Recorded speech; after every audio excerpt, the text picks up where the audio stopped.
Is the former Deputy Governor, Nick Pyle, advising the government or any government-owned entity, or is he engaged in any work for the government or any government-owned entity, directly or indirectly, or for the benefit of the government? And if so, can the government describe the work he is doing? Answer, the Honourable the Chief Minister. Mr. Speaker, yes, sir. Mr. Pyle has been engaged by the Chief Secretary to advise on civil service training and reform, given his exceptional experience as a senior diplomat for His Majesty's government. Mr. Pyle has agreed a fee of £80 per hour for his work with the Chief Secretary in this respect.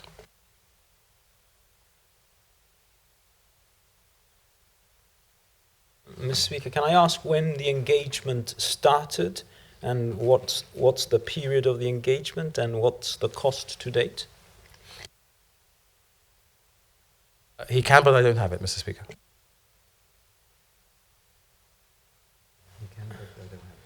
And Mr. Speaker, how did this come about? This engagement of the former Deputy Governor? Simply, Mr. Speaker, because I think Mr. Pyle indicated he was staying in the area, and therefore he is doing this and other jobs in the area. I see. And does he think it's appropriate that Mr. Pyle, who is one of the key persona in the inquiry, the McGrail inquiry, as is he and indeed the former Commissioner of Police, for the government to offer the Deputy Governor a job during that inquiry? Yes, Mr. Speaker, although I have no doubt that the Honourable Gentleman will use this to cast aspersions on me and on Mr. Pyle, as he has done before in respect of other matters relating to the inquiry, all totally unfairly, but that's a matter entirely for him. Surprisingly, Mr. Speaker, I still think it's right for the Attorney General to continue to be employed and paid by the government, although he's a core participant. I think it's entirely proper for me to continue to be paid for the work that I do for the government, although I'm a core participant. I think it's entirely proper for all of the other core participants, including the current Commissioner of Police, to draw a salary from the government of Gibraltar, even though we are core participants in the context of the inquiry.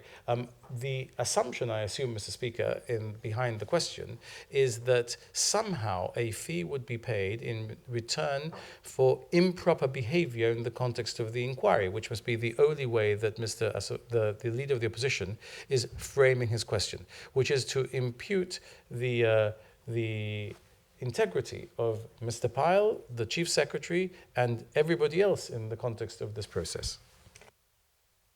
Mr. Speaker, it's a question of perception, and does he not see the difference between the Attorney General or anybody else that he's given an example of, and someone who was not actually employed by the government? I mean, the Attorney General is employed by the government. This person is not employed by the government. He's called to the inquiry. He was called to the situation that arose, and yet the government have offered him a job while the inquiry is pending. Does he not see the difference between that and an Attorney General that actually was an employee? Mr. Speaker, does the Honourable Gentleman genuinely believe that a senior civil servant, whether he's a UK civil servant or a Gibraltar civil servant, a senior civil servant who has become a core participant in an inquiry established under statute, can be coerced or bought, as he's suggesting, to give evidence in respect of that inquiry, which would be different if he had not been employed, in respect of matters that happened 3 years ago, most of which are set out in writing, on email, on WhatsApp. So what is the issue for that man to provide his expertise to the Chief Secretary? And is the allegation that he will tell a different version of the truth of what happened 3 years ago if he's employed by the government to do a job that he can do for the benefit of the Gibraltarian taxpayer and for the benefit of the Gibraltar Public Service?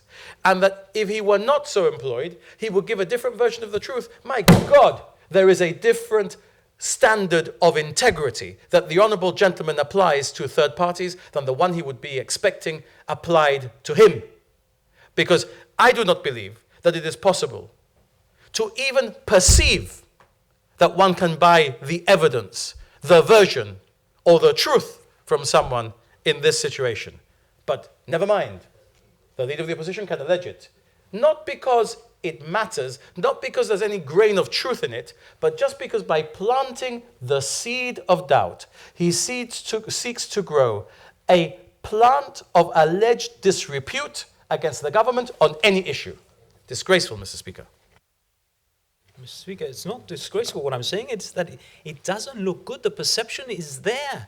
The perception is there. How appropriate is it in the context of a very delicate inquiry where issues that affect democratic integrity or the constitutional institutions. Now, those are the allegations, not allegations made by me, but the allegations being thrown about. How appropriate is it for the perception of that inquiry for the government to be offering a job to a core participant that was not an employee? That's the issue.